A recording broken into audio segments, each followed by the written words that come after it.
Hi guys, and today we're joined by Rakie Ayola. She's a professional actor. So Rakie, I'm going to ask you a couple of questions and feel free to answer them how you want to. So the first one is, when did you know that you wanted to become an actor? Oh, that's easy.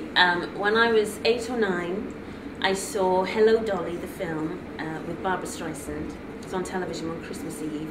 And I walked up to the television and I just thought, I want to be the woman in the big hat who sings songs in the street. And that was it, I was hooked.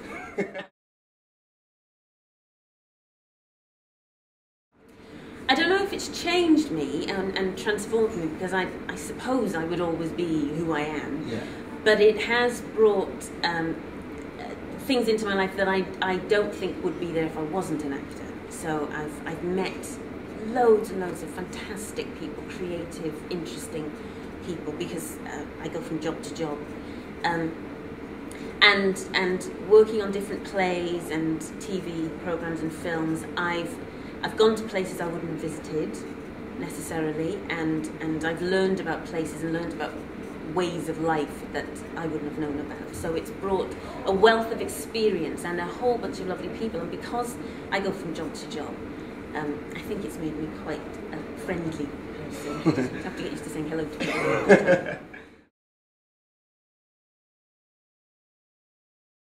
I think theatre and education is invaluable for all those reasons that acting has broadened my life and enhanced my life, just bringing interests and a creative way of being and thinking into my life, and I think young people should have more of that. Definitely. It should be more important in schools, because I mean, just on every level actually. If you're learning a subject and you're having trouble with it, a way to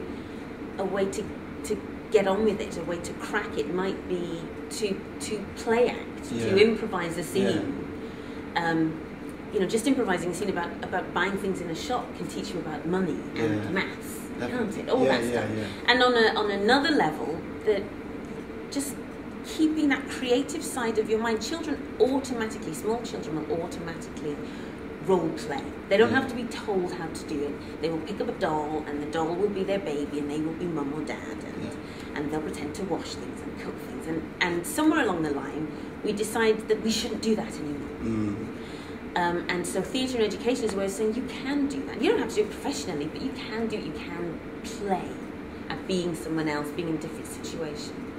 And you might learn something about yourself from doing that. So I think it's invaluable. Yes, that's true.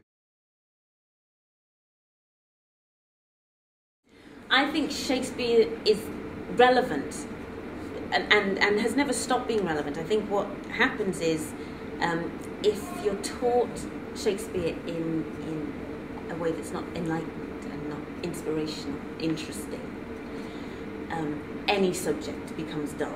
You know, Shakespeare, maths, French, whatever it is. If you have a teacher who doesn't really understand the subject they're teaching, they will make it seem boring and irrelevant to you. But if you have someone who gets it, who knows that simply sitting behind a desk and reading it is not the way to do it, that it was meant to be heard.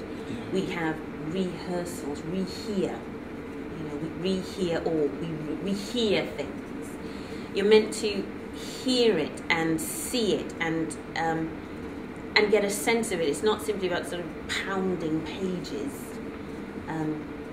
And so if you have someone who knows that, they will make it inspirational, and that will keep it relevant, and you will read it, and just like any well-written story, you will put yourself in the mind of particular characters and know why they do what they do.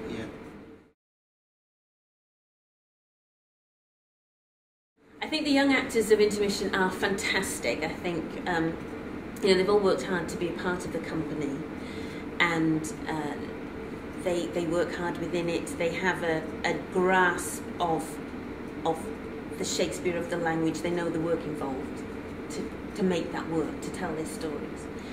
And I think that their vitality and their energy, when taken to schools, will blow young people away. That, you know, the kids in school will just be mesmerised by people who are the same age or only slightly older than them, bringing this stuff to life. It's one thing to go to a theatre company and see people you think are so removed from the actors, and you think, oh, they're over there, they come off some actor tree. But you get people who maybe were in school with you, perhaps are still in school, really bringing the language off the page and bringing the stories to life. I think that's invaluable, actually, for people who are studying Shakespeare. You can't really underestimate what that will do, because it will just really draw them in. I'm going to ask you 3 questions, and you have to guess whether it's from William Shakespeare or written by a popular hip-hop artist. Okay, the first one: tempted by the sins of life, the pleasures of lust, hip-hop or Shakespeare? I'm going to go with hip-hop. You're right. And that was by a biochemical equation. Making them women of good carriage. Shakespeare. You're right. Romeo and Juliet, and that was Mercutio's I line. could have told you what was. Call for the guard to let them out at night when it's dark. Hip hop or Shakespeare? Shakespeare. Nope, wrong. Hip hop. That was by Nas. Last words. See, that was good. Thank you. Thank you for your time, and thank you you for coming to let me ask you some questions, and hope to see you again. Thank you very much. And thank you guys for watching, and stay tuned. Thank Intermission. you.